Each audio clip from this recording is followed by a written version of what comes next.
আগতে ফ্ৰাই কৰিব লাগিছিল। মই আজি বেলেগ চিষ্টেমত বনাইছোঁ। তো আলু আৰু মাংসটো এতিয়া ফ্ৰাই কৰি দিম অকণমান।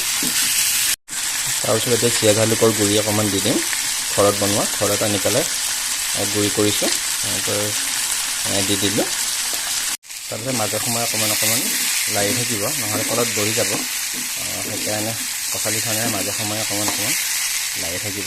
ফ্ৰাই কৰি ল'ম এতিয়া, সেইকাৰণে পানী দিব নোৱাৰা এতিয়া, সেইকাৰণে ফ্ৰাই কৰিছোঁ। এতিয়া মাজে সময়ে লাৰি থাকিব লাগিব। তাৰপিছত তেজপাত দি দিলোঁ।